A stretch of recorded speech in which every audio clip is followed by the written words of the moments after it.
Aquí estamos, amigos. Mario, que como queremos tener 1 millón de amigos, le queremos dar queremos saludarlo hoy.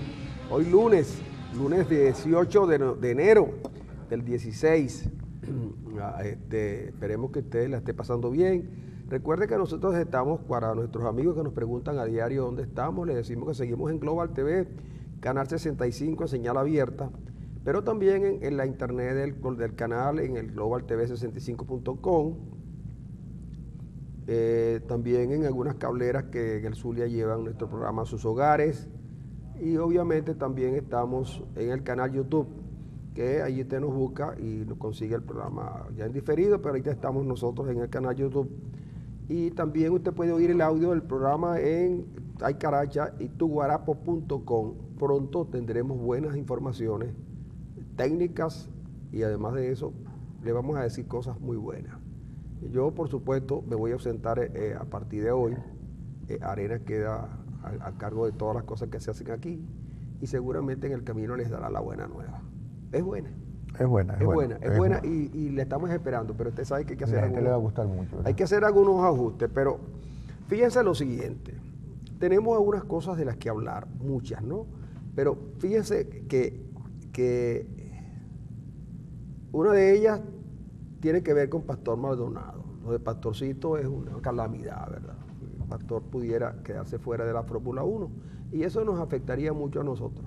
Lo otro fue, no el discurso de Maduro, porque eso fue un discurso que no agregó nada nuevo. Lo que podríamos comentar en todo caso sería el discurso de Ramos y la posterior reacción del general Padrino, también es importante. Podríamos decirle que el Fondo Monetario Internacional prevé para este año 16 una pequeña inflación de aproximadamente 500%. Sí, ¿quién reiría así? Y por supuesto tenemos que conversarle también, no porque nosotros nos interesen estas cosas, porque aunque a decir verdad ciertamente nos entretiene, que es la vida de Nelson Merentes, pero no tanto por el Merentes que es el Merentes, pues, a quien se atribuyó la autoría del quino con el que el chavismo ganó la constituyente, y que no fue él, de verdad. Yo creo que el creador fue un profesor de apellido Ríos, Fernando Ríos, Ricardo Ríos, creo que se llama el profesor de la Central, que es quien crea el quino y Merentes se lo apropió, según dicen algunos. Pero eso no es lo más importante, tampoco que Merentes nos dio la cifra. Merentes no dio las cifras de la inflación, ni de la escasez, ni del Producto Interno Bruto, ni el volumen de las importaciones y de las exportaciones. No, mira, la gente está más preocupada porque Merentes, y debe ser así, porque resulta que a los venezolanos les cuesta mucho conseguir dinero para viajar al exterior, porque no, el CADIVI no te lo dan sino los bancos públicos. En los bancos públicos a uno le cuesta mucho conseguir la tarjeta de crédito porque es difícil, de verdad. Te dicen no hay plástico, no se puede, hacer tus colas, tal, y no puedes hacer absolutamente nada. Y entonces pero hay algunos que sí consiguen. Fíjense que me cuentan que el presidente del Banco Central de Venezuela cuenta, no me consta a mí, pero yo lo tengo que contar con usted porque eso está en las redes, está en todas partes. Incluso está en unos periódicos. Dicen que a Merentes y que le robaron de su casa $300,000 y unos cuantos y 40,000 euros. Sí, eso es lo que dicen. Dicen, ¿no? Ahora bien. Y otras cosas. No, pero está bien, pero. 2 perniles. No, pero. Y 2 perniles también. 2 perniles. Mira, resulta que llama la atención esto porque los revolucionarios, mira, como lo decía Sotorroja, los revolucionarios somos gente honesta. Y ahí está Sotorroja para probarlo. Sotorroja, un exguerrillero de 70 y tantos años, oye, lúcido, porque con respecto a lo que dice el país, perfecto, pero nadie puede decir que Sotorroja tenga una camionetota o que Sotorroja esté usando ropa de marca. Sotorroja es un civil que fue a la guerrilla con criterio, que asumió su cosa, mientras que hay otros que sin haber hecho nada, oye, ostentan unas riquezas dignas de ser estudiadas, ¿no? Sí, señor. Yo sigo insistiendo que lo de Merentes, a menos que tú tengas alguna otra información sobre cómo fue que le robaron a Merentes, si se metieron en la casa, si los tipos violentaron las puertas. No violentaron. Si no había nada. gente de servicio allí. No violentaron nada, pero yo sé que la gente que se metió en casa de Merentes tenía llave. Tenía una llave que, dice la prensa, el comentario que tenemos, se la otorgó el propio Merentes A la persona que lo robó. a la familia. No violencia. A la familia de la persona que lo robó. Es verdad que lo que dicen los medios que dicen que una de las personas que participó en el robo es menor de edad. Sí, dice si que es menor de edad no puede, tiene que ir a un correccional, sí, ¿no? de 16 a 17 años. Sí. Tiene la persona que tenía en su poder la llave y se la cedió, dicen que a familiares de ellas para que entraran y robaran. Pero también dicen que la policía capturó a los asaltantes. Bueno, sí, porque tenía cámaras de vigilancia de la casa. Y llegaron y que grabaron esas todo. cámaras. Yo te digo, mira, aquí en el canal, cada vez que yo voy a tomar café, está la cámara. Voy a hacer, las cámaras son un peligro. Antes éramos más felices porque éramos más discretos. Sí, ahora, pero todas nuestras cosas eran más discretas. Ahora tiene cámaras por todos lados. Yo supongo que Merentes habrá grabado todo. Absolutamente todo. Y esa muchacha menor de edad trabajaba allí, tenía una tarea específica. No, lo que dice la prensa es que tenía una relación amorosa. Sí, amorosa. No de trabajo, sino amorosa con el presidente del Oye, tenía una relación amorosa con un presidente de un banco central que tiene discrecionalidad para la entrega de dólares. Ese es buenísimo. Sí, bueno, eso es lo que dice la prensa. Nosotros no nos consta ni estamos armando un brollo. No, ni nada. estamos aquí. Estamos reseñando lo que dice la prensa. Estamos aquí. El problema es que Claro. lo que yo tengo entendido es que el señor Merentes sí es mayor de edad. Merentes mayor de edad. Merentes eso sí, está claro, Merentes no hay sí duda. es mayor de edad, sí. Y según la prensa, la muchacha es muy menor de edad. Entonces, allí hay que investigar el robo. Hay que investigar el robo hasta las últimas horas. Son $300,000. ¿Cuánto es en bolívares? En bolívares, todo en los bolívares, todo. Una cantidad enorme de bolívares y euros, ¿no?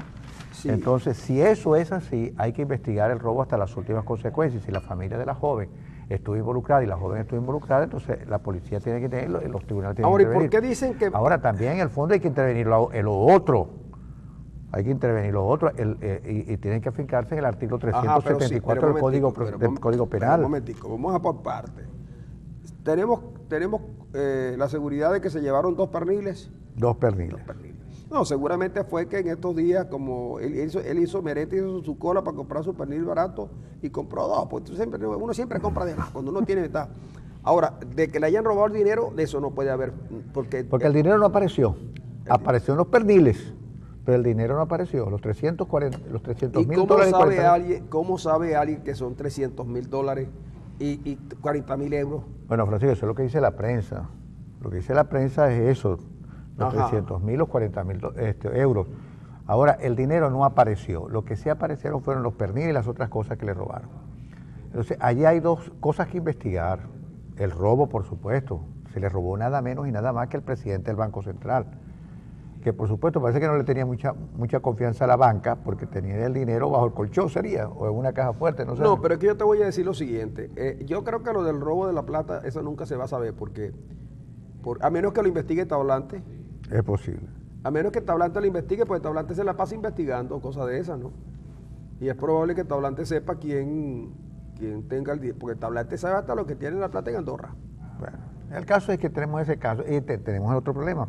Yo te decía, hay que buscar el artículo, si eso es así y si hay esa diferencia enorme de edad, si esa muchacha joven es menor de edad, bueno, si es menor de edad, pues no sabemos. Yo prefiero lo siguiente, yo no sé cómo orientarías tú las investigaciones siendo un agente policial.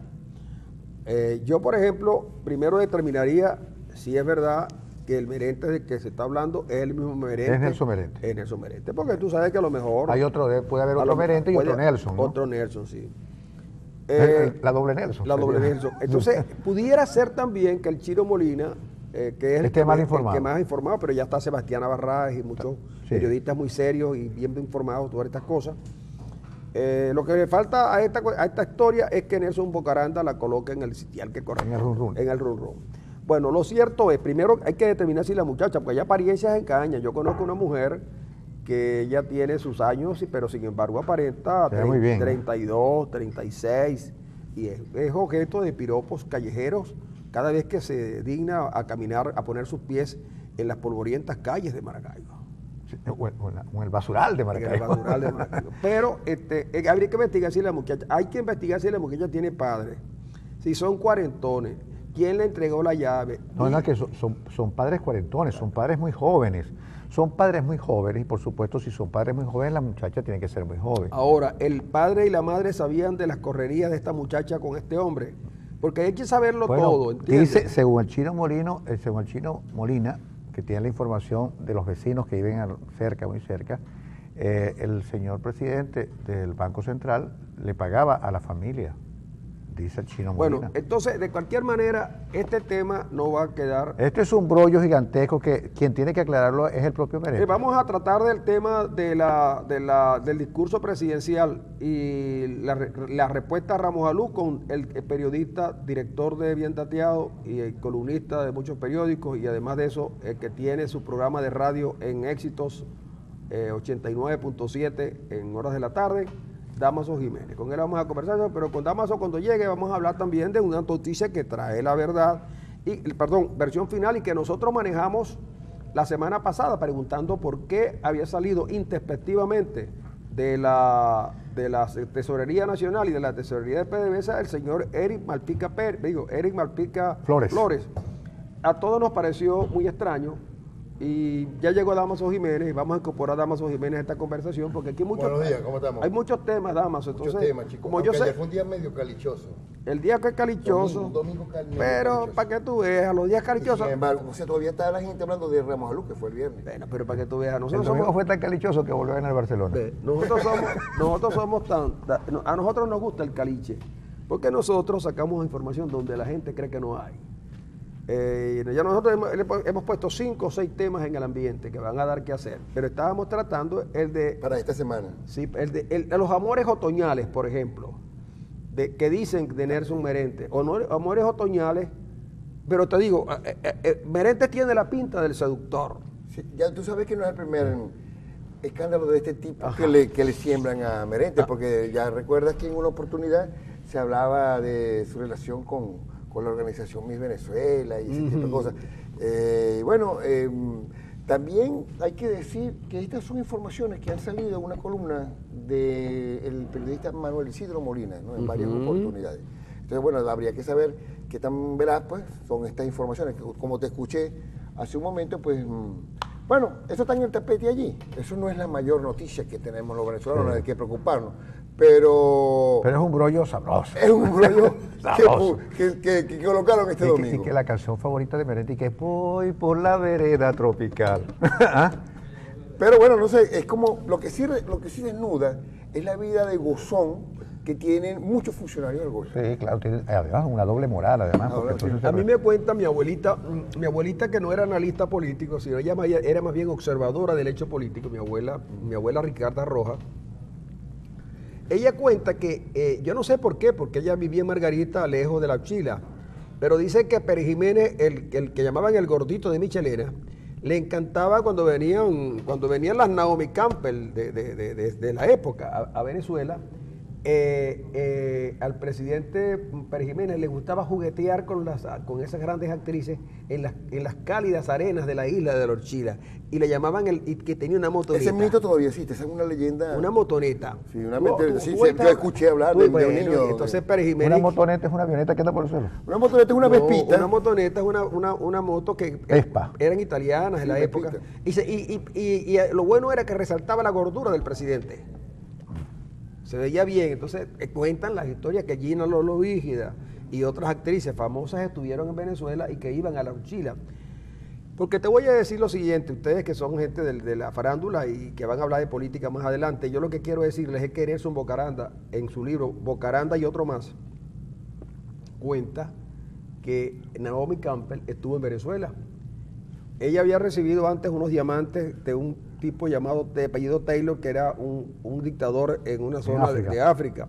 Pero eso no es lo importante. Ella estuvo aquí y dice Bocaranda, que quede constancia que yo no puedo decir nada, porque puedo molestar a mi padrino, Arturo Fernández. Dicen que Naomi comentó que cuando ella estuvo en Venezuela, lo que más le gustó fue el apartamento, las reuniones en el apartamento en la playa, en el libro de Bocaranda.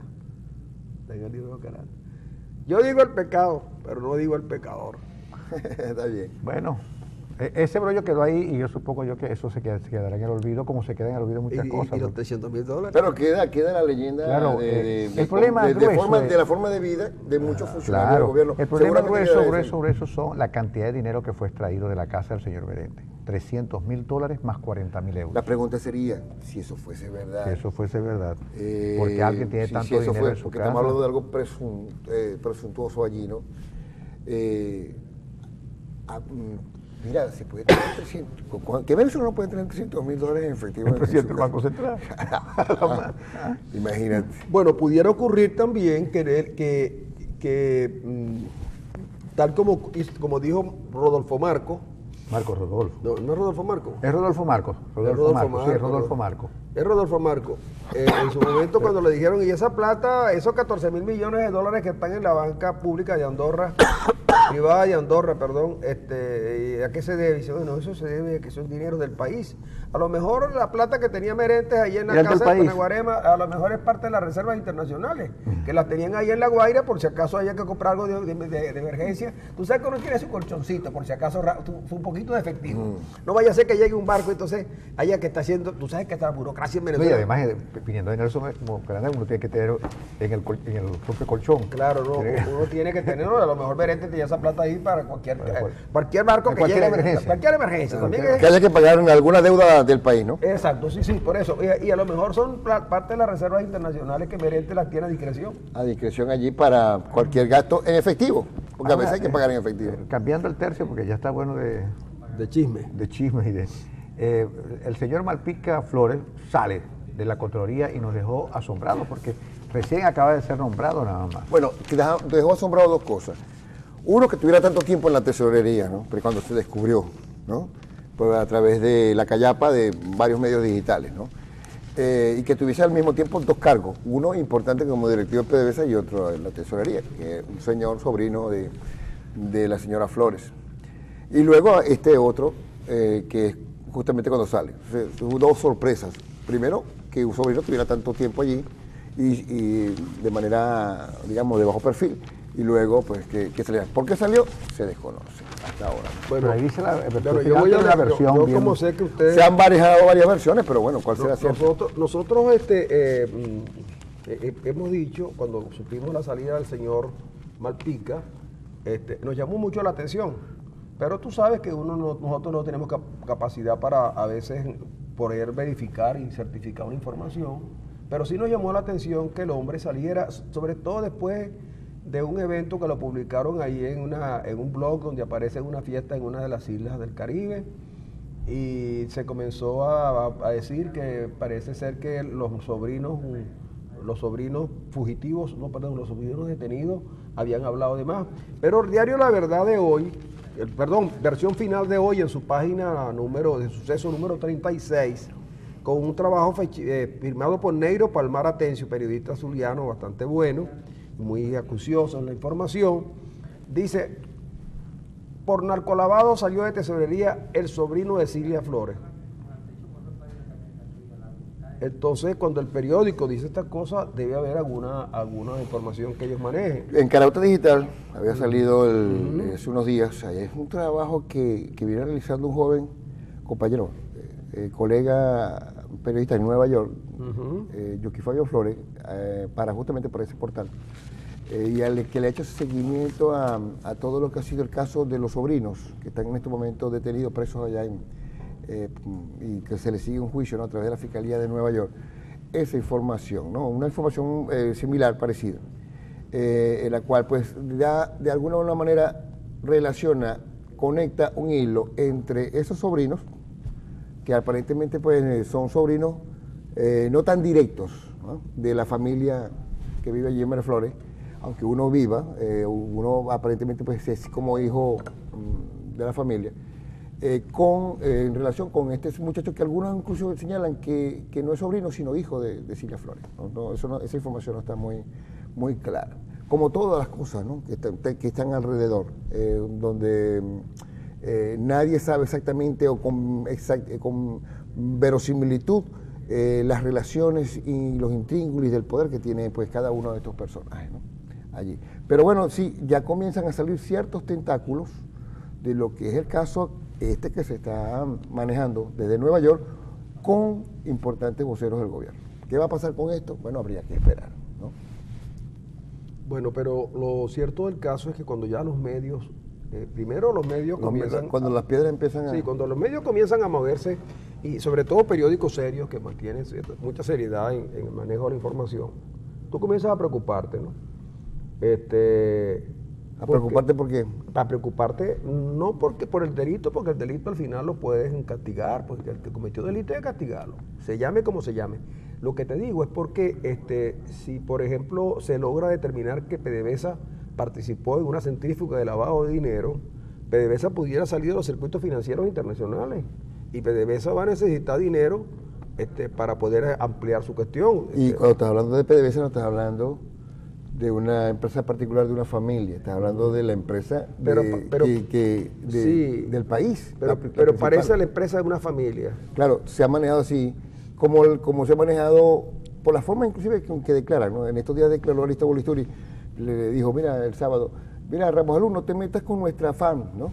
Como si la FAM fuera un brazo militar del Partido Socialista Unido de Venezuela, del cual él es director, directivo. Hay un manejo interesado. Entonces, bueno, me imagino, el banco, ellos han manejado también el PDVSA así. Un manejo interesado y manipulador por parte de Padrino, porque en verdad cuando Ramos Alú se refiere a la FAN, que no tiene apellido, no se refiere tanto al de bolivariano como al de chavista y socialista, porque no es que dicen Fuerza Armada Nacional Bolivariana. Ramos Alú se refería fundamentalmente a esa expresión normal, casi corriente, rutinaria, que cada vez que un jefe militar hace un saludo dice, porque estas Fuerzas Armadas son bolivarianas y profundamente chavistas y socialistas. A eso se refería, a esos apellidos se refería Ramos Alú. Inclusive al de bolivariana, ¿para qué no? Es decir, sí, a todas esas etiquetas que le han hecho mucho daño, porque justamente, fíjate, ese es el manejo del lenguaje, ¿no? De tratar de convertir en símbolos patrios lo que son los símbolos de un partido. Ayer lo decía Barrera Tisca, que aquí se ha manejado el lenguaje de tal manera que ha sido eficientísimo. Por ejemplo, fíjate los 43 muertos. El oficialismo ha creado la leyenda urbana de que los 43 muertos son como secuencia son asesinados por la oposición. Sí. Y Ramos Alú se lo dijo bastante bien, fuera del degollado, y el resto de los muertos fueron provocados por la represión policial y militar que hubo en esos días. Bueno, además, entonces, no solamente como un concepto de represión policial, sino que hay fotos. Exacto, un trabajo de investigación. Están allí disparando a las personas que participaron, y casi todos son miembros de cuerpos policiales y militares. Y de colectivos armados. Y de colectivos armados. Entonces, fíjate, se crea la opinión y se trata de convertirla en verdad de los 43 muertos. 43 muertos producidos por el culpable de esos 43 muertos es Leopoldo López. Entonces, es necesario construir un proyecto contrahegemónico desde el lenguaje mismo, porque el lenguaje tiene la virtud de convertir las palabras en cosas. Y en este caso, acciones. En acciones. Muy bien, como vamos a convertir las cuestiones en acciones, vamos a ir pero acciones remunerativas, nos vamos a ir a la pausa, pero ya regresamos con ustedes porque hay muchas cosas de las que hablar hoy.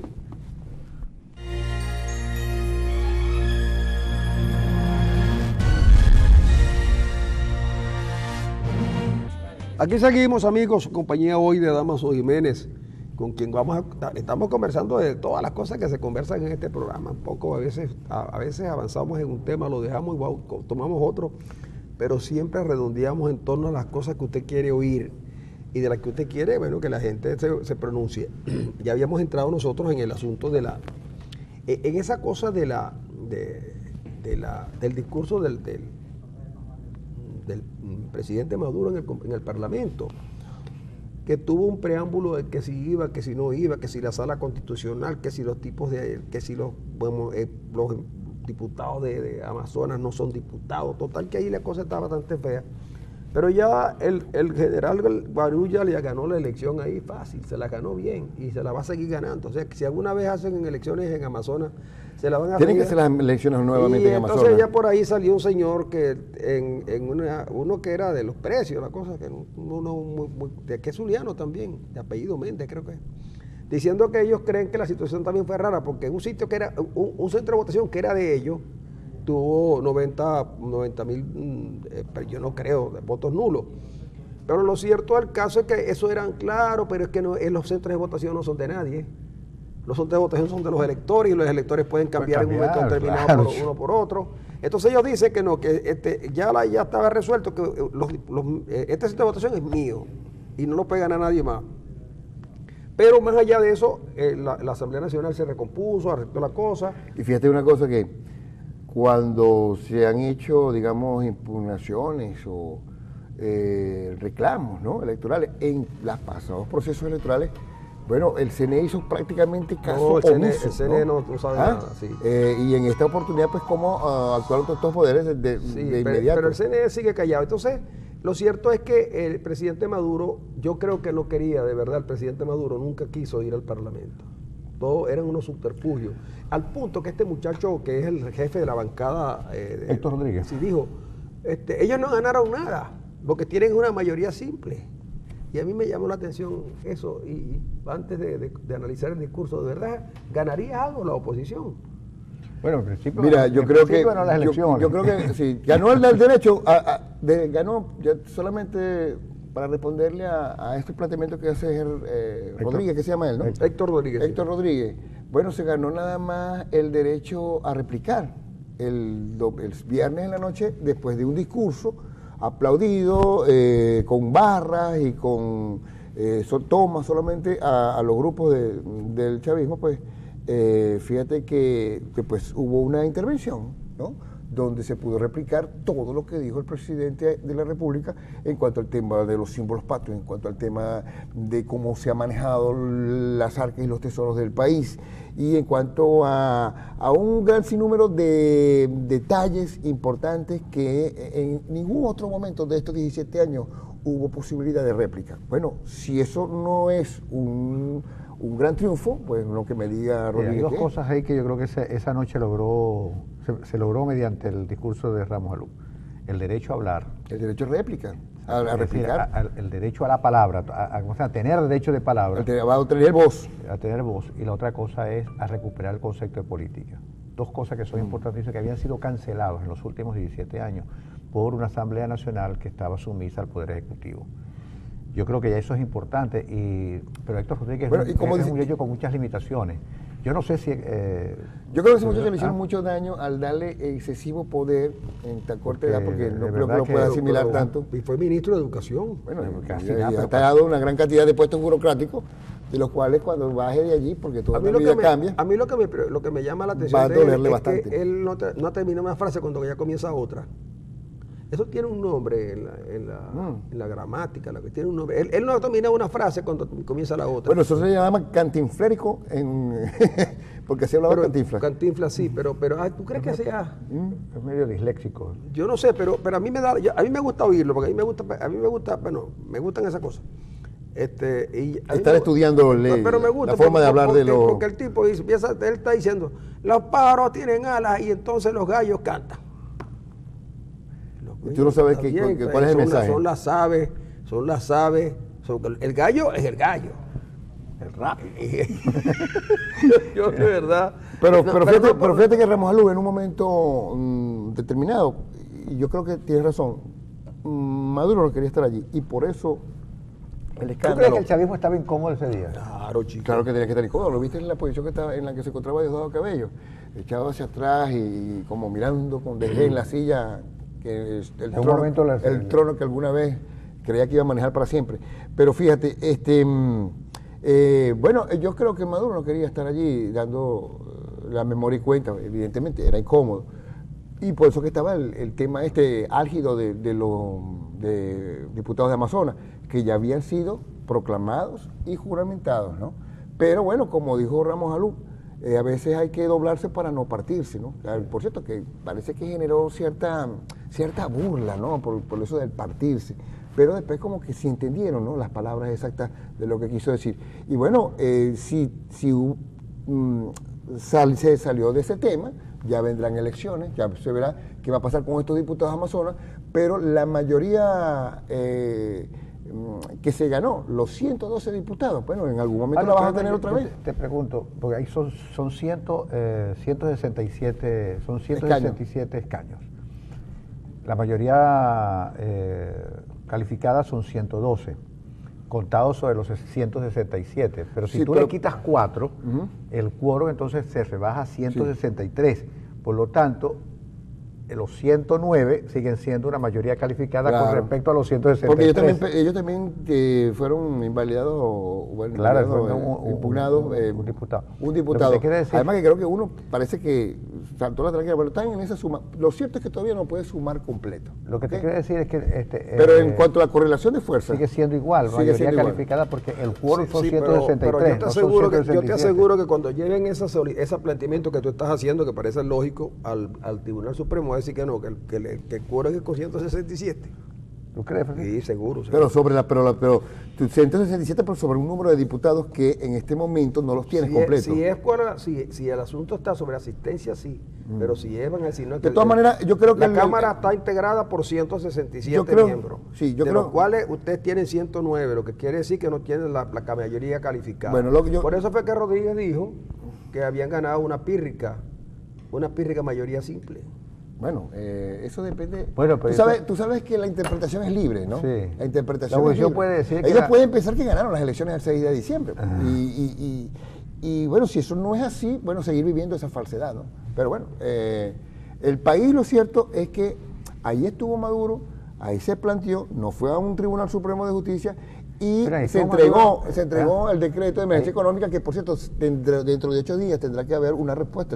Solamente estaba Maduro. Es decir, estaba el poder chavista en pleno. Estaba Maduro, estaba Padrino, estaba Tibisay Lucena, estaba Gladys Gutiérrez, estaba por cierto, la fiscal. Importante, ¿no? La cara, el rostro de Gladys, de todos esos poderes, cuando, bueno, habló justamente de la dependencia del poder que tienen con el poder de la Asamblea. Y yo le voy a decir lo siguiente, porque estas cosas hay que planteárselas también de esa manera. Ellos estaban allí presentes en una sesión histórica, porque ellos no imaginaron nunca que el presidente de la Asamblea Nacional fuera alguien distinto a ellos. Y lo más grave... Que fueron ADECO. No, lo más grave, no, porque a Ramos... Bueno, porque como fue tan satanizado, ¿no? El adequismo. El error fue haber convertido a Ramos en ADECO. Ramos ya no era ADECO. Ramos ahora es de la MUD. Claro. Entonces, eso es importante que lo diga. Claro, lo que llama la atención es que probablemente en la próxima elección no pierdan las gobernaciones. Pierdan las gobernaciones. Sobre todo porque han hecho oídos sordos a todos los pierden las gobernaciones, van a perder las alcaldías y lo van a perder todo. Y no quieren darse cuenta de eso. Yo se los vengo diciendo desde hace años, compañeros, he sufrido los embates y el maltrato de la gente en la calle cuando yo me doy a la tarea de expresarles a ustedes lo que yo creo que deben hacer para sostenerse en el poder. Pero yo no puedo hacerlo solo. Mis palabras han caído en el vacío. Nadie las ha tomado en consideración. Les he dicho que hay que tomar medidas hace tiempo atrás. Pero ¿qué hicieron? Al contrario, pusieron a este muchacho, a este joven especialista en economía venezolana. Economía venezolana, el joven Salas. Y yo Salas. En economía marxista venezolana. No, es que yo no sé si ese muchacho ha leído a Marx. ¿Sí? Es que no. Es que yo estuve revisando, mire, yo ando con un libro tratando de entender a este muchacho Salas. Y no lo agarro por aquí ni lo agarro por allá. Yo no sé quién fue el mentor de él, de verdad que no sé. Y yo no sé si el departamento ese de investigaciones que él dirige en la Universidad Bolivariana es un verdadero departamento. Yo estoy muy angustiado por eso, porque yo creo que el gobierno debía nombrar un economista que fuera reconocido como tal. Porque no importa que tú seas economista, es que te reconozcan como tal. Y además de eso, que tengan competencia en el área, porque yo puedo ser economista, pero puede ser que no sepa nada de lo que de esa cosa. No, y además que tenga muy buenas relaciones No, y además, con importantes grupos y organismos económicos a nivel mundial. ahora el 20 de enero es la conferencia de Davos. Creo que es el 20 de enero, ¿verdad? Sí. Yo no sé si Venezuela va a asistir. No, Venezuela no asiste porque tú Ahora, sabes que... Porque además, ¿qué puede decir Venezuela allí? Con este modelo económico que tiene, que ha fracasado en todo el mundo. Mira, por cierto, Es necesario que el gobierno desempolve, definitivamente. Mira, por cierto, hablando de y la saber noticia esa cosa. hoy, bueno, de Blanca Vera Saf en el Nacional, es que, y esto a propósito de la emergencia económica, hoy hay una reunión de ministros con respecto de esta área, ¿no? Ministros del Gabinete Económico de esta área, pero Venezuela tiene la inflación más alta del mundo, está por encima de Sudán y de Ucrania, ¿no? Que tienen conflictos mucho mayores o perversos. Conflictos armados incluso. Sí. Ahora, pero yo lo que quería decirte es lo siguiente, mira. El gobierno descubrió que el asunto del país tenía que ver con la guerra económica, ¿ok? Se descubrió que el problema era la economía. La economía, sí. Pero es una guerra, ¿no? A lo mejor. Pero además de eso, el gobierno, Maduro dijo, hace ya un par de años, ¿no? Dijo, voy a dejar todo y me voy a poner al frente de la guerra económica. Como aquí hubo un gobernador que se puso frente a la guerra contra la inseguridad. Sí, y los tipos del Marite. Pero entonces resulta que ahora hay un diputado de apellido Lobo que dice que con el decreto de emergencia sí se va a derrotar la guerra económica. Entonces ya estamos claros que si tú identificas un enemigo que no existe, que no es tal, y tú creas un decreto para responderle a eso, yo no sé cómo fue que resolvió el Quijote la cuestión de la pelea con los molinos de viento. Yo no sé cómo, tú que conoces tanto de eso. Bueno, salió derrotado. Porque dicen que tú eres una figura quijotesca. Por lo flaco. Oye, Adams, ¿cómo crees tú que...? Pero bueno, este programa es un programa que a veces cuando tú vienes es serio. Se pone serio, Se pone serio. ¿Cómo crees tú de verdad que van a enfrentar la guerra económica? ¿Verdad? Bueno, no. Yo todavía no veo luz ahí. ¿Tú crees que los ministros tienen que ir explicar bueno, mira, las cosas? yo no sé. Una vez dijo Maduro que le tenía cierto respeto a Luis Vicente León en cuanto a los planteamientos que hacía, ¿no? Y bueno, yo también he estado leyendo a Luis Vicente León y casi todo lo que ha estado señalando, si son luces para Maduro, si esas luces las pueden ver por allá, pues un poco que nos estamos estrellando prácticamente, Es que ¿no? yo creo, digamos, Pero yo creo que no toman línea de nada. Eso lo dije Francisco en días pasados. Si tú estás inmerso en un cepo ideológico, mira, no hay Es manera de que imposible, ¿verdad? salgas de allí. Por eso es que se coloca Luis Sala, por eso es que se habla de este y del otro, porque es el modelo. Porque yo creo que Luis Sala es el economista, el único economista que dice lo que Maduro quiere escuchar. Bueno, no, a lo mejor Maduro tiene un séquito de economistas que le dicen lo que él quiere escuchar, porque yo creo que Tony Bosa no le dice nada distinto a lo que le dice Luis. Tony Bosa creo que es el mismo Luis grupo Sala. de Luis Sala. Claro. Entonces, pero no se trata, mira, puede poner ahí el premio Nobel, pero si de economía, pero si el modelo es el mismo, va a fracasar. Sí, y se le ha dicho, pero yo no sé hacia dónde quieren llegar. Ya se demostró que pueden perder elecciones manteniendo pues esa actitud. Y como dice Francisco, vienen otras, ¿no? Aunque el problema en este momento, en enero, después de la primera quincena, la gente está más preocupada. La gente no está pensando ahorita en elecciones. No. En las próximas elecciones. La La gente lo que está pensando es que realmente la inflación nos está tragando y el AMPA también, por el otro lado. Francisco la semana pasada que la iglesia está hablando ya de ollas comunitarias frente al escenario de hambre que puede haber en el país. Porque hay Y otra cosa, porque no solamente se trata de que cada vez es más costoso cualquier producto, sino que no se consiguen. Mira, No hay, yo pues, estuve ayer en el mercado de Santa Rosalía, un mercado populoso, porque la gente va mucho allí. No es la gente del sector la que va, sino gente de todo Maracaibo. creyendo que ahí están las cosas. Que van ahí, que viven toda la vida al mercado. Hay una emblemática venta de quesos ahí en el mercado, que abría a las 6 de la mañana. Ayer Abría. ahora abría a las 8:30. Y yo me dediqué, como estaba ahí en el mercado, primero vi el mercado desolado, ¿no? Sí, no había puestos de estacionamiento, todo. Y había mercadería. Y me dediqué a preguntarle a unos que otros allí las cosas, los precios. Y un señor que tiene ahí está un negocio que tiene todos los años del mundo, desde que yo llegué a Maracaibo, sé de ese mercado y sé de ese lugar. y me dijo, no, mira, yo estoy aquí porque no sé hacer otra cosa, sino vender. Primero me traen los productos, la pimienta, el maíz, la caraota, esas cosas que siempre tiene ahí en una esquinita, la esquinita de Agustico, que es el que vende queso. Y le pregunté a la gente cómo están las ventas y me dijeron, no, esto es increíble. Y cuando le pregunté a una señora cómo están los huevos, me dijo, a 1.000 bolívares. 1.200 en otras partes. 1.200 se consiguen inclusive afuera. Pero hay otros lugares donde se consiguen más baratos, pero a 1.000 bolívares. Entonces fui preguntando todo y le di, y esta soledad, me dice, no, es que aquí ya no se la gente viene aquí a comprar pensando que va a conseguir precios más bajos, pero no son más bajos, porque nosotros le compramos a los que traen los tomates, por ejemplo, la cebolla, el plátano. Los plátanos estaban a 80 bolívares, un señor que vende plátanos toda la vida allí, a 80 bolívares, 10 plátanos, 800 bolívares. Entonces, a eso se suma que los salarios son muy bajos y no hay posibilidad de subirlo.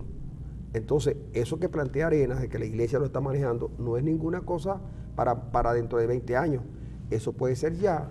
Eso se estima inclusive para el comienzo del segundo trimestre del año, cuando la situación se torne más crítica, sobre todo porque justamente tú sabes que la factura petrolera, esta que está llegando a precio, desde que comenzó a bajar fuertemente los precios en 40, 30 dólares el barril, ¿no? Que ya estamos menos que eso, la vamos a empezar a cobrar justamente ahora en los finales de febrero, marzo, y cuando se estime pues que prácticamente pues vamos a tener la caja casi en emergencia, ¿no?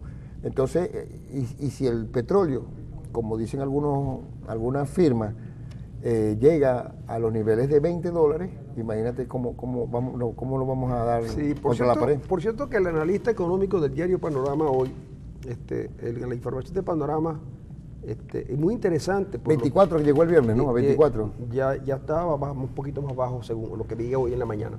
Mira, dice, potencias ya producen el crudo a pérdida. Lo que pasa es cuando que... dices potencia es que está hablando de los Estados Unidos, Europa, ¿no? Pero es que Debe ser eso, ¿no? Pero el error está, por eso digo que el analista petrolero del diario debe tener claro lo que significa quién produce petróleo en Estados Unidos. En Estados Unidos no es el Estado norteamericano quien produce, y en Canadá tampoco, son privados. Grupos privados que se manejan de una manera distinta a como se maneja Venezuela, porque Venezuela es un petroestado. Es decir, el petróleo venezolano lo maneja el Estado, el gobierno venezolano. No son las empresas. No son las empresas. Entonces las empresas tienen una serie de costos inferiores a los que tiene el Estado venezolano. Claro. Entonces dice aquí, mira, con precios inferiores a los dólares 30, el escenario se ha vuelto incierto para algunas naciones que ya están extrayendo barriles a pérdida. Datos oficiales señalan que a Reino Unido le cuesta 52 producir un barril de crudo. En Estados Unidos el costo oscila entre 30 y 45. En Canadá, 41. Que aquí es como 20 dólares. Aquí dicen que nosotros lo tenemos, que nosotros estamos produciendo petróleo entre 15 y 18. Que si llega a 20, ya estamos ganando. Oye, el problema es, mi estimado, que no sé quién lo escribe, el problema, mi estimado, es que en Venezuela, mientras el costo de producción para ellos sea ese, ellos tendrán que vender, no van a vender a pérdidas. Nadie vende a pérdidas. El único país que vende a pérdidas es Venezuela, que vende la gasolina por debajo del costo de producción. ¿De acuerdo? Entonces resulta que cuando te hablan de las potencias no estamos hablando estamos hablando de empresas. Y el fracking tiene un costo de producción más elevado que el yacimiento.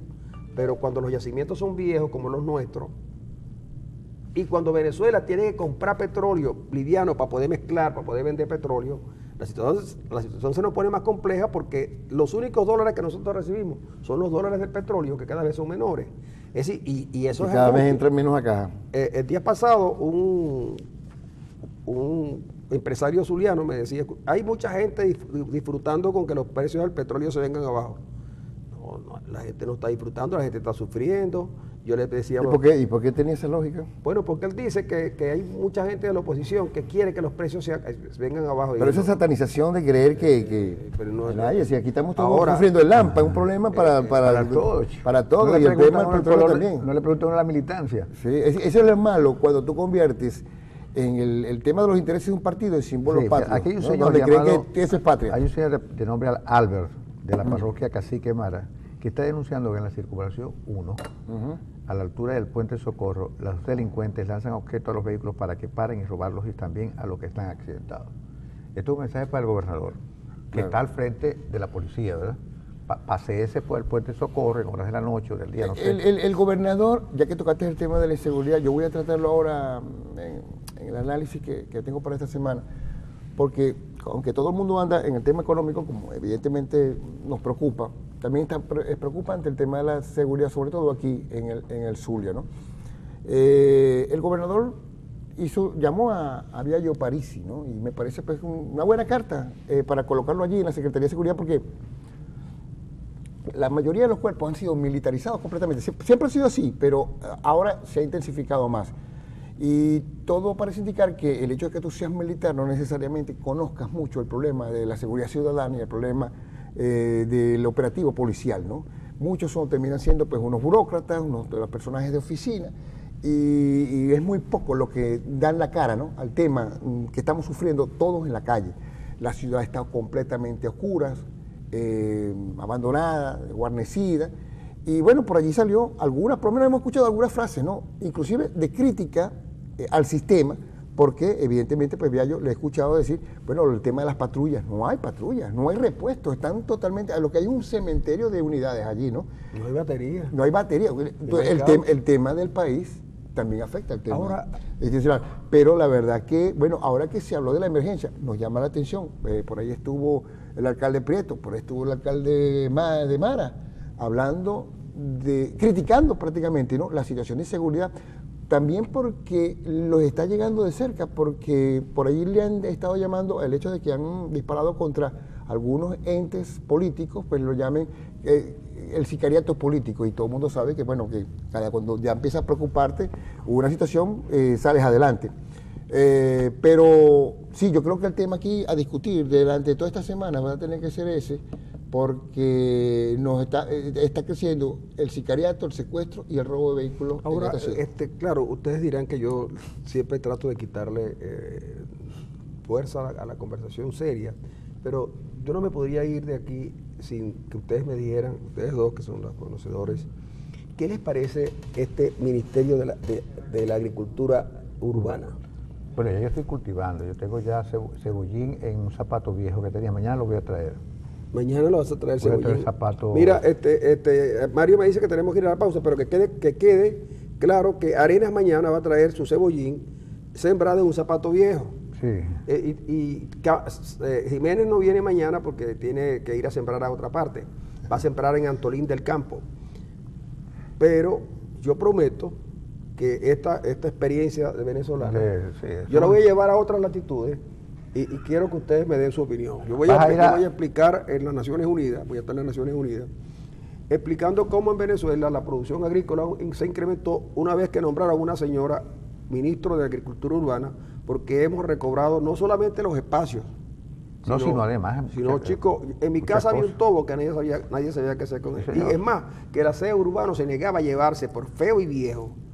Y sucede que te salvó la vida. Y sucede que cuando yo llego a mi casa... Te dio de comer. ¿Tú crees que todo sirve para sembrar? Cuando yo llego a mi casa, mi mujer con una gorra de las Águilas del Zulia ha sembrado allí unos tomates. ¿En la gorra? No, en la gorra no, en el tobo. Llevo con el atuendo de las Águilas, que son ciertamente una muestra de éxito, pues. Entonces sembró ahí en ¿Sabe qué es bueno para sembrar, Francisco? Las cajas las gaveras de refrescos vacías. Yo sé que eso tienen cuadritos donde van las botellas. Entonces tú siembras en cada cuadrito cebollín. Y la están usando para construir también. Sí, señor. Las cajas de refresco, las gaveras de refresco. Mario dice que ¿qué significa cuando tú te pasas la mano por la cara? Que estoy obstinado. Porque cuando te pasas la mano aquí, que estamos listos, y la mano en la cara. Vamos a la pausa.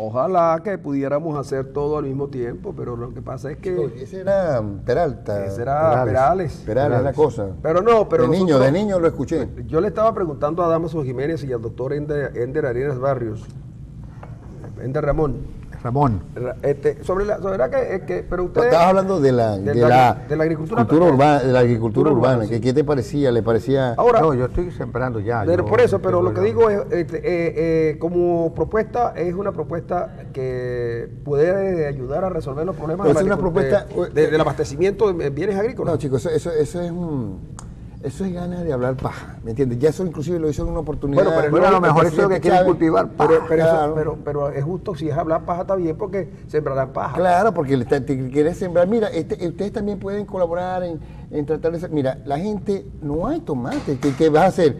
Bueno, mira, no hay tomate, vamos a tratar de sembrar tomate. Dentro de 6 meses podemos tener todo. Eso no es así. Si eso fuese tan sencillo, no existiría una carrera como la ingeniería agrónoma, ¿me entiendes? Donde tienes que ver cómo se hacen los sembradíos y cómo... El problema del tomate es que es enredadera, ¿no? ¿Ah? Y entonces No. un zapato no se puede... No se ¿Qué puede. No, pero Además que todo tiene... el tomate no es todo- enredadera. ¿No? No, señor. ¿Quién le dijo a usted? Ahí me dijo Laureano Márquez. No, señor. El El tomate viernes no, lo dijo. señor, no es Y yo enredadera. pensé Bueno, que empezando sí, por El eso, tomate es un árbol, un arbusto pequeño, que no Bueno, pero crece de todas mucho. maneras, fíjate. El tomate debe estar creciendo como no más de 1 metro. Y además de eso, el tomate es frágil. El tomate, cuando termina de su producción, es que hay liquidable y voy a sembrar otra planta.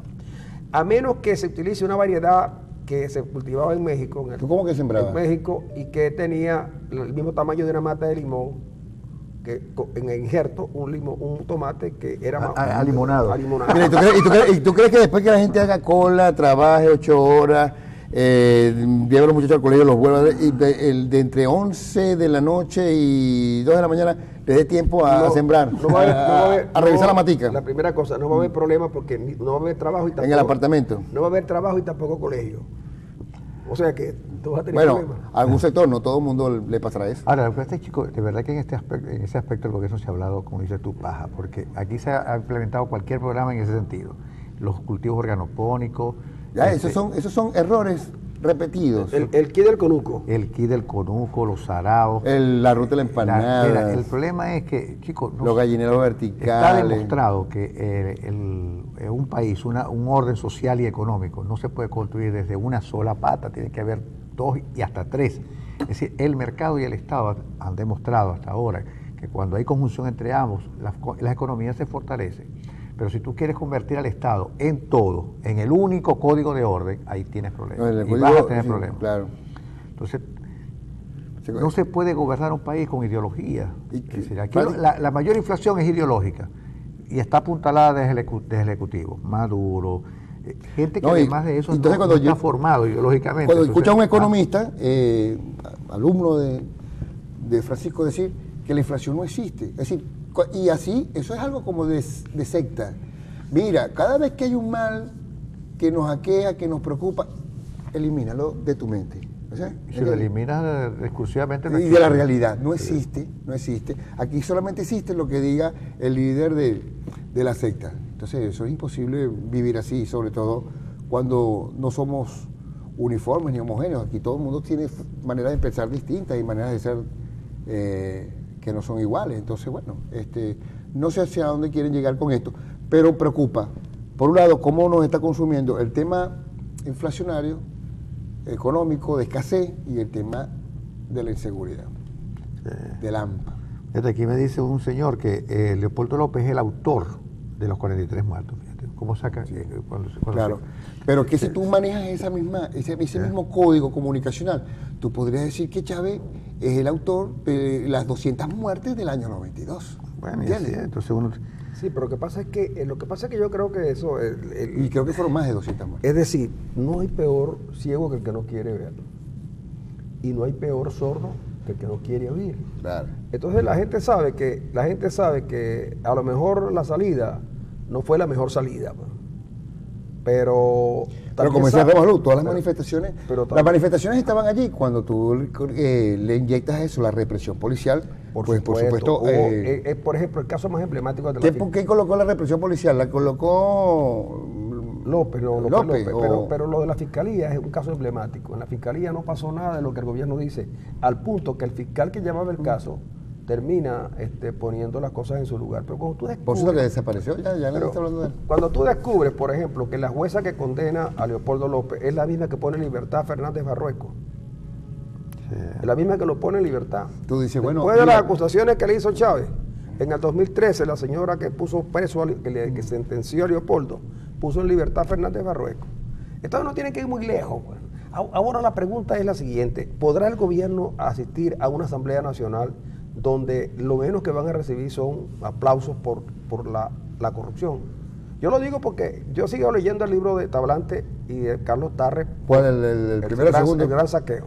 El segundo. Lo sigo leyendo por morbo. Por morbo, pero es que en las primeras páginas... Por tu masoquismo propio. Claro, es que ya ahí hay tanta corrupción que a mí me... Porque en los gobiernos pasados hubo corrupción, sí la hubo, y eran cosas puntuales, y los medios reseñaban y perseguían y buscaban y tal. Pero es que ahora los tipos han robado, pero de lo lindo. Por ejemplo, ¿cómo hace la fortuna Andrade? A nadie le preocupa cómo fue que Andrade se hizo rico. Yo quiero confesar que yo no tengo nada. ¿Y el señor Rincón? Yo no tengo nada contra Rincón, ni contra ellos, ni contra Chera. Yo Rincón, lo que tengo es que yo me siento un fracaso. Es porque te duele Venezuela. Bueno, en una parte me duele Venezuela, pero en otra parte el dolor es conmigo, ¿no? Porque, chicos, yo desde que tuve uso de razón, cuando yo empecé a leer y leí, mira tú, La Divina Comedia, todo el mundo en el colegio dijo que yo era un tipo que iba a ser un genio. Yo había leído La Divina Comedia, eso sí, no lo había entendido. Entonces, pero resulta que eso no sirvió de nada. Haber estudiado no me sirvió de nada, porque estos tipos no estudiaron. El sargento, el teniente Andrade, chico, se hizo rico con una ficha, y tanta fichita que jugué yo. Y no sirviste para nada. No salí para nada. Bueno, pero es que nunca fuiste amigo de nadie importante. Eso también es verdad. Y además, el teniente Andrade le vació el ojo precisamente, que lo puso donde hay. Porque es que se hizo, mira, es una cuestión como de hasta violando la ley, se hicieron dinero. Mira, y entonces Rincón, Andrade, Ramírez, es decir, ¿qué Ramírez dices tú? Un Ramírez. Son muchos Ramírez. Sí. Bueno, se han hecho de una gran fortuna por su paso por el Estado. Yo recuerdo que cuando Carlos Andrés Pérez fue presidente la primera vez, se hablaba de los 12 apóstoles. ¿Te acuerdas? Sí, me acuerdo. Claro. De los 12 apóstoles, que se hizo todo un escándalo. Hubo gente de la oposición, que hoy está en la oposición, y que allá también estaba en la oposición, escribió enormes cantidades de libros sobre los 12 apóstoles. Mucha gente del gobierno también los escribió, criticando los 12 apóstoles. Es decir, la privatización del Estado. Como un sector de la sociedad venezolana se había encaramado en el Estado y se había hecho rico por esa vía bastarda. Pues resulta que se repitió la misma historia, pero las sumas fueron más grandes y las fortunas fueron más grandes. Entonces, porque lo de Andrade es récord y lo de Rincón es un súper récord de Guinness, ¿no? ¿Cómo alguien puede hacerse tan... No, chico, mira, y además cuando uno le comenta a la gente de Barinas cómo es que hay algunas familias que fueron pobres y muy pobres, pues, una clase media baja, y ahora son unos potentados que además que ostentan el poder y la riqueza. Entonces uno dice, bueno, ¿qué fue lo que pasó para que aquí se pervirtiera todo? Aquí no, las denuncias no duran una semana. Fíjate tú este caso. Aquí escribe Elizabeth Fuentes, que es una periodista de primera, y dice, si alguien tiene $350,000 en efectivo en la casa, ¿y cuánto tendrá en el banco? Sí. Ahora si tengo $300,000 porque no los tengo en buen resguardo en un banco, sino que los tengo en mi casa. Pero yo te digo, ese es para las burusas. ¿Será? A las cositas que uno compra, los 300. Claro, para el menudeo. Que además que siempre que va un familiar, por ejemplo, para los Estados Unidos, le dice, toma tus 10,000, te los metes en el bolsillo. No, menos de 10,000, le da 9,000, porque si llega ya con más de $10,000, lo empiezan a investigar y esa cosa. Pero de verdad que este es un país, ¿cómo van a...? Es que si no hay divisas en el país, tú puedes tener $370,000 en tu casa, es algo que no se corresponde. Y además, o sea, no pega, Y además, si uno anda con mala gente, con gente que no te quiere, sino que te quiere sacar dinero. ¿Ah? No, pero eso ya es un... Imagínate que el Parlamento, vamos a discutir el Parlamento, dice, vamos a discutir hoy en la agenda vamos a discutir el problema de los dineros en Andorra. Vamos a citar al ministro de Finanzas. ¿Va el ministro de Finanzas? Tiene que ir, porque no va a estar en desacato. Vamos a discutir el asunto Lo pueden destituir. Pero está en alimentación ahora. Bueno, que tiene, pero Vamos a discutir cómo es que se llevaban las cuentas de la Tesorería Nacional y las cuentas de PDVSA. Tiene que ir Malpica Flores. Tiene que ir Malpica. Ahora, pero Malpica puede ser que no vaya, Malpica se puede ir al exterior. ¿Y cómo? Bueno, como se han ido muchos. Bueno, habrá que buscar. Y entonces llegan allá a Miami, primero llegan a Miami y después se van a Washington. Y en Washington les compran la guitarra, porque hasta más los venezolanos son, en vez de cantar con 4, cantan con guitarra. Y maraca. Los tipos van a llegar y que piden, uno que era teniente y que pidió un piano. Más exquisito. Era pero que lo contó todo. Lo llaman el Agustín Lara de Venezuela, de Maracay. Y a la muchacha le llaman Toña la Negra. A la muchacha le llaman Toña la Negra. Así que. Entonces, Adamaso, ¿tú qué te la pasas con los periodistas y las cosas que conoces? ¿Tú crees que de verdad, chico, la palabra sí ha sido ya liberada, la palabra, ¿no? En el Parlamento fue liberada la palabra. No, yo digo que se ganó el derecho a réplica, todavía falta mucho. Ha sido un trabajo de 17 años tratando de secuestrar la palabra y eso no va a ser fácil recuperarla. La palabra, cuando te digo palabra, es la palabra como se ha manejado para generar mayor violencia. Fíjate cómo la cantidad de valores que han desaparecido. Aquí nadie es capaz de responder, o sea, la amabilidad desapareció. Pero es que aquí no dejan, mire, yo les voy a decir lo siguiente, lo que me están escribiendo aquí. Ustedes tienen también que dejar que uno, con el invitado, haga sus cosas, pero usted es la responsable. Esta señora vino, levantó todo el piso que tenía en su casa, en el frente. Lo levantó todo. Ahí tenía una mata de cotoperí y una mata de mango. Le levantó todo. Y vino y sembró yuca. Y cuando la yuquita iba a estar, ahora no hay agua. No me digas. No hay agua. Entonces, ¿cómo quedamos aquí con la ministra de la cosa esta? Con la señora Damatica. Ese es un problema. Con la señora Damatica. Porque no hay agua. Por eso es que hay que sembrar en zapatos. Porque tú con zapatos con un pequeña. Pero no cualquier zapato, en zapato 3. ¿Ah? En zapato 3. Es un chiste, es un grupo de. Sí, es un grupo de. No. Y yo, mis zapatos. Ahora, Damaso, tú desde la perspectiva del actor, porque tú eres actor también de teatro y de cine, ¿cómo ven los artistas este asunto, chicos? ¿Qué asunto? El asunto de la crisis. Por ejemplo, como artista, ¿cómo viste tú, por ejemplo, Maduro, 3 horas, Henry Ramos, 20 minutos, y Ramos desmontó un discurso de 3 horas en 20 minutos? ¿Cómo ven los artistas eso? Porque, claro, agarran un libro de 300 páginas y hacen una película de 2 horas. Bueno, no sé cómo lo verá la mayoría, porque cada quien debe tener su visión, ¿no? y su observación con respecto a eso. Pero lo que vimos, los artistas deben ser personas, son ciudadanos comunes y corrientes también. Y lo que se está viendo allí es, después de 17 años, la posibilidad de que dos formas de ver el país se confronten a través de la palabra, ¿no? Y eso fue lo que se logró. Fíjate que te comentaba cuando comenzó el programa que también hubo mucho rechazo al planteamiento de Ramos, porque casi para todos los chavistas, fíjate que la opinión general, ¿no?, de todos ellos es que, que el planteamiento hecho por Ramos Alú fue de muy mal gusto. Bueno, porque les quitó ellos lo que hemos manejado aquí. Lo que para el chavismo es ley, ellos creen que es patria. O sea, el Bolívar, que Bolívar dijo, mira, ese cuadro es el que más se parece a mí. Eso no es el Bolívar que ellos respetan. El Bolívar que ellos respetan es el Bolívar que se hizo en función del rostro del presidente Chávez, ¿me entiendes? Entonces, el haber sacado eso para ellos es el haber atentado contra el símbolo patrio, que es su visión de partido. Entonces, escuchar a un hombre que rebatiera todo eso es de muy mal gusto. Y ellos pensaron que todo lo que dijo Ramos Alú es de muy mal gusto, pero fue muy gracioso. Lo dijo de manera graciosa. El cómo lo dijo, ¿no? Bueno, fíjate que ellos, por lo menos, ellos nunca se imaginaron que iban a calarse a nadie media hora. Y se lo calaron. No porque estaban obligados, sino porque fue muy gracioso. Lo que más les gustó al chavismo es que Ramos Alú desmontó no solamente el discurso de Maduro, es que su principal objeto de crítica inclusive fue Chávez. Fue al presidente Chávez. Y por eso lo consideraron muy mal. Pero cuando ataca el plan Bolívar 2000, a quien está criticando directamente es a Chávez. Sí, no, Maduro era un diputado Yo estuve en una reunión el viernes en la noche y había muchos jóvenes allí. Y yo, por supuesto, me había desconectado del problema de la especie de Maduro, no soporté lo que estaba diciendo, me cuesta mucho.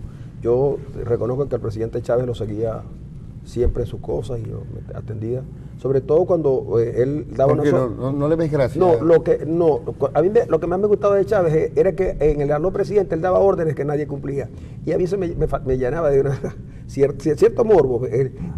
La vez que le dijo al ministro, vamos a mandar 10 batallones para la frontera, y el ministro ni se inmutó, y todo el mundo no le hizo caso allí mismo. Pero Chávez era así, Chávez, okay, pero Maduro es fastidioso, Maduro fastidia hablando, porque Maduro no tiene la gracia que tenía Chávez al hablar. Pero cuando nadie comentaba el discurso de Maduro, pero cuando llegaron unos jóvenes que venían oyendo a Ramos Alú, ellos estaban emocionadísimos. Y la conversación giró inmediatamente a Ramos, e inmediatamente a YouTube para buscar el discurso de Ramos. Y entonces dijeron, todavía ayer algunas páginas y algunos blogs estaban subiendo... Es que el discurso de Ramos hizo olvidar rápidamente las 3 horas de Maduro. El malestar que te produjo a ti, escuchar 3 horas de Maduro. Pero la gente de verdad quiere mucho. A mí no me gustan los mesías, no me gustaron nunca. No, y en Venezuela, y es peligroso para el país seguir. Pero yo les voy a decir lo siguiente. Revisando un poco ayer, viendo una serie sobre Hitler, los pueblos que están muy los pueblos que están muy comprometidos y con muchas dificultades buscan a algún salvador a quien seguir. Pero yo creo que por eso es que no hemos salido del hueco en Venezuela, porque siempre... también hay que decir que Venezuela lo que tiene... Venezuela es una república en etapa, yo creo que de adolescencia. Estamos en una etapa de puber, porque todo lo que tenemos es de 1830 para acá, ¿ok? Y bueno, todavía estamos pensando en la posibilidad de que nazca un líder que nos va a sacar de todo este atolladero. Pero yo creo que hace falta, yo creo que sí, yo he cambiado de opinión. Yo creo que Venezuela necesita un conductor. Y los ya tiene uno. Pero es que no es un conductor, no es un conductor. Tiene uno, pero es que lo maneja bien. Sí, mira, sí. Pero es que el problema es ese, que aquí no se puede salir de esto si no nos involucramos todos y no nos convertimos en un equipo que pueda tener unas ideas, que pueda tener un plan para salir con esto adelante a 15, a 20 años. No se puede seguir creyendo que toda la responsabilidad se la voy a dar a una sola persona, que yo creo en él, tú crees en él, el otro cree en él, el otro cree, todo él habla bonito, se refiere, porque de hecho ni siquiera Ramos Alú, puedes verlo así, de esa manera como un mesías, porque es parte de un equipo. Pero el propio Ramos no se ve así. ¿Cómo? El propio Ramos no se ve como pero es que la pregunta mía apunta justamente a eso, haciendo abstracción de que ustedes pudieran no gustarles la idea. Si ustedes me dijeran, si ya después rápidamente, yo sé que lo manejan, 5 líderes en Venezuela a quienes ustedes les pondrían, los que podrían ser, pues, 5 líderes, porque olvídate de esto, mira, el chavismo, lo del chavismo es cuestión de semanas, de meses, o tal vez de un año o 2 años, pero el chavismo está afuera, la revolución se acabó, eso se acabó. Bueno, yo no creo en líderes, yo creo en planes. Bueno, está bien, pero si te dijeran a ti, si te preguntaran, Damaso Jiménez, ¿quiénes serían 5 tipos? Pues? Bueno, tienes que decirme primero el plan. Pero está bien, pero bueno, sí. Los 5 tipos los ves allí, estás en la calle. Pero ¿quiénes son? Pero no importa. Haz una abstracción que no sea en ese orden. Que puedes caer en la cuestión de que estás apoyando a alguno. ¿Hay alguno en el Zulia? En el Zulia puede haberlo. Puede haberlo. ¿Con Rosales? Con Rosales puede ser. No hay otro dirigente zuliano. Yo creo que en el Zulia no hay otro dirigente de la oposición. Y entonces, pero yo lo voy a decir porque yo sé que yo tengo a lo mejor... Tú quieres decir un nombre, dale. Yo quiero dar los nombres. Dale los nombres. Pero y ustedes los eliminan. Si no, tengo que eliminar yo también. Ramos yo lo descarto. Pero un líder para qué? Bueno, el líder para el hombre que se va a parar que va a dirigir la transición. Y le va a decir con un plan. Le va a decir a los venezolanos. Ok, vamos a presentarlo así. Francisco va a decir los nombres de un líder que va a liderar la transición, vale la redundancia, pero con un plan consensuado entre todas las fuerzas que lo pueden apoyar o no. Entonces digo, Julio Borges no me gusta tampoco. Bueno, pero ¿quién te gusta entonces? Entonces, bien, Capriles no me gusta. Pero Capriles yo no sé, chicos, a mí esos tipos que se la pasan vistiéndose con esa chaqueta Francisco, con la bandera pero no se trata de quién no te gusta, sino se trata de quiénes serían. Pero tú estás descartando. Pero estoy descartando, pero entonces digo que ahí hay dos tipos presos. Ajá. Hay dos tipos. López y Ledesma. Y alguien me señaló, me dijo, mira, pero a mí no me gusta porque es que él es muy extraño, el general Baduel. Pero alguien me dijo, ¿y qué te parece Rodríguez Torres para estos procesos? Porque Rodríguez Torres para estos procesos, porque hay que hablarle a los revolucionarios y tal. Y entonces yo digo, bueno, si hay un plan, ¿de acuerdo? Desmontar todo esto que hemos tenido durante años, desmontarlo por completo. Y edificar sobre lo que se desmontamos, edificar una nueva propuesta política de largo aliento, con compromisos consensuados y que se va a apoyar a pesar de las dificultades, pero aquí va a haber muchas dificultades. No importaría quién, si todos estamos de acuerdo, no importaría quién dirigiera el proceso. Pudiera ser, exactamente, pudiera ser Rodríguez Torres, pudiera ser el general Baduel, que está escondido, aunque yo hablé con alguien, hablé este fin de semana, con alguien. Lo que pasa es que ninguno de los que han nombrado tiene un consenso mayoritario. Pero también está López, que tiene formación política, que tiene formación económica, que es un hombre preparado y que de alguna manera tiene un liderazgo en el país. Y el otro es Antonio Ledesma, que es una mezcla de Aristóbulo Istúriz con Henry Ramos, guardando las distancias. Sí. Pero yo descartaría en principio cualquier militar, cualquiera. Llámese Rodríguez Torres, llámese Baduel, llámese Arias Cárdenas, cualquier militar. No, Arias Cárdenas no es militar. Así sí es verdad, sí es verdad. Descartaría cualquier militar. Es decir, los militares, como se dice, no es que sean carmelitas descalzas, no es que sean... Pero como dice Tay Piñamar, que me estoy leyendo su libro de las 12 conspiraciones, son en la historia de Venezuela, desde que nos separamos de la madre patria, los militares que parecen más miembros de una montonera que de una fuerza armada, son políticos con armas, ¿no? Sí, la diferencia que tenemos en este país, por el que se dan tantas revueltas, es porque justamente, tienen el poder de las armas para utilizarlas justamente cuando tienen perdida la batalla política, ¿no? Entonces, lo que nos encontramos con políticos armados aquí, todos son políticos armados. Está bien eso que le dijo Henry Ramos a Luz, que a veces se lo han dicho a voceros de la iglesia. Si ustedes quieren entrar en política, oído al tambor, señor González y señor Padrino, quítese el uniforme militar. Yo descartaría cualquier militar. Ahora, yo sí pensaría que en el mundo civil de la oposición hay gente que pudiera liderar un proceso de transición. Está López y Capriles en el mismo nivel, está Ledesma, está Rosales, no tanto porque yo considere que Rosales puede liderar la transición, yo creo que no, sino por agradecimiento. Es decir, Rosales fue el que le dio algo de músculo a una oposición que estaba totalmente liquidada. Eso lo reconoce, se le da la orden general, damos Jiménez. Sí. Y por supuesto pensaría en una mujer también. Bueno, mira, lamentablemente se nos acabó el tiempo. Yo quería que volviéramos, que dejáramos una cosa para el Estado Zulia, pero en la semana yo me voy a tener, hablamos del Estado Zulia, de la inseguridad. Yo me tengo que ausentar, pero yo les traigo información, se la voy a enviar de un lugar donde voy a estar reunido, tomando información de primera. Por cierto, van a traducir el discurso de Maduro al inglés. Lo van a traducir al inglés en New York Times, yo voy a estar allá en eso. Sí, vas a ir de traductor. Mira, pero ya pagaron la página. Ya pagaron todo. No, van a económica, van a cobrar primero el impuesto. Eso eran los dólares que estaban en la casa. Estaba en Panorama, fue completo. Pero de todas maneras, mire, yo quería que después termináramos de hablando del Zulia, pero como no podemos, pero lo vamos a dejar para otro momento, porque aquí ya hay candidato. A gobernador. A gobernador, sí. Y esos escarceos que ustedes vieron de unos alcaldes contra el gobernador Pancho Arias, tiene que ver con eso. Y lo peor, Pancho la está perdiendo. Eso es lo peor.